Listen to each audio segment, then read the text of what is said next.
ছোট্ট একটি গ্রাম, সবুজ গাছপালা আর নদীর মাঝখানে। এই গ্রামের একটি সাধারণ পরিবারের জন্ম নেয় একটি ছেলে। তার নাম ছিল পলাশ। তার বাবা ছিলেন একজন কৃষক, মা ছিলেন গৃহিণী। পলাশ ছিল পরিবারের প্রথম সন্তান।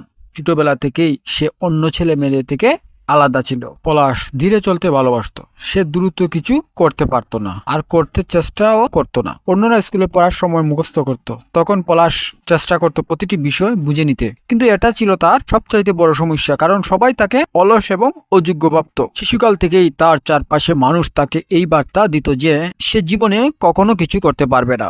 শিক্ষকরা বলতেন, তুই কিছু শিখতে পারিস না, তোর মাথায় কোনো বুদ্ধি নেই। সহপাঠীরা তাকে নিয়ে হাসাহাসি করত। এমনকি মা বাবা বলতেন, এই ছেলে কিভাবে দুনিয়াতে খাবে, একমাত্র আল্লাহই জানেন। এত দুর্বল ছেলে আমি আর দেখিনি। তার মা বাবা সব সময় কাঁদতেন এই বিষয় নিয়ে। এইসব কথাবার্তা শুনে পলাশের ভেতরে ভেতরে অনেক কষ্ট পেত। কিন্তু সে জানতো তার মধ্যে এমন কিছু আছে যা সবাই বুঝতে পারেন। তার ভেতরে অনেক আত্মবিশ্বাস ছিল।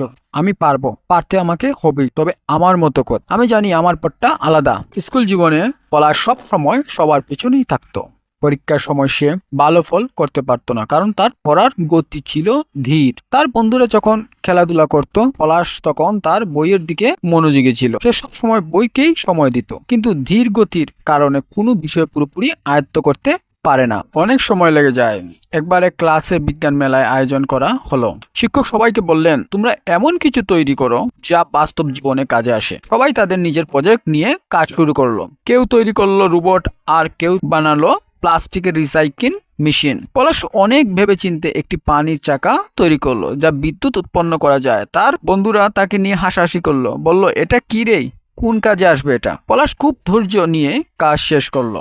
মেলায় তখন প্রজেক্ট প্রদর্শনী হলো। তখন সবার চোখে পড়ে গেল পলাশের পানির চাকা। তার শিক্ষক অবাক হয়ে বললেন, পলাশ, তুমি এই চাকার মাধ্যমে বিদ্যুৎ উৎপন্ন করেছো, এটা অসাধারণ। পলাশ বুঝলো, ধীরে চললেও সফল হওয়া যায় যদি কাজটি মনোযোগ দিয়ে করা যায়।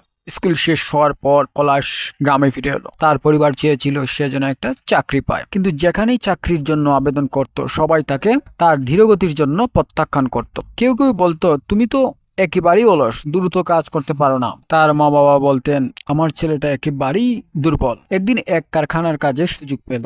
কাজ ছিল মেশিন চালানো। প্রথম দিনেই ম্যানেজার এসে বলল, কাজ দ্রুত করতে হবে, এখানে দেরি চলবে না। পলাশ চেষ্টা করলো, কিন্তু মেশিন চালানোর কাজ তার পক্ষে দ্রুত করা সম্ভব হচ্ছিল না। মাসখানেক পর কারখানার ম্যানেজার তাকে বললেন, তুমি এই কাজের জন্য উপযুক্ত নাও। আমরা দুঃখের সাথে বলছি যে তোমাকে এখান থেকে বিদায় নিতে হবে কিছুদিনের মধ্যেই। পলাশ খুব দুঃখ পেলেও নিজের কাজের প্রতি খেয়াল রাখতে ভুল করলো না। কাজের ফাঁকে ফাঁকে সে কারখানার মেশিন ভালোভাবে পর্যবেক্ষণ করত। একদিন সে বুঝতে পারলো কারখানার প্রধান মেশিন ঠিক মতো কাজ করছে না। বিষয়টি ম্যানেজারকে জানালো। ম্যানেজার প্রথমে তার কথা বিশ্বাস করলেন না। যখন পলাশ নিজের হাতে মেশিনের সমস্যা ঠিক করলো, তখন ম্যানেজার অবাক হয়ে গেলেন। কারখানার মালিক পলাশকে বললেন, তোমার মধ্যে একটি বিশেষ প্রতিভা আছে, তুমি ধীরে কাজ করলেও প্রতিটা কাজ খুব ভালোভাবে বুঝো। এরপর থেকে পলাশ আর কখনো তার ধীর কাজের জন্য বকা খায়নি। কিছুদিন পর পলাশ তার নিজের সঞ্চিত অর্থ দিয়ে এবং বাড়ি থেকে একটি জমি বিক্রি করে একটি ছোট ব্যবসা শুরু করলো।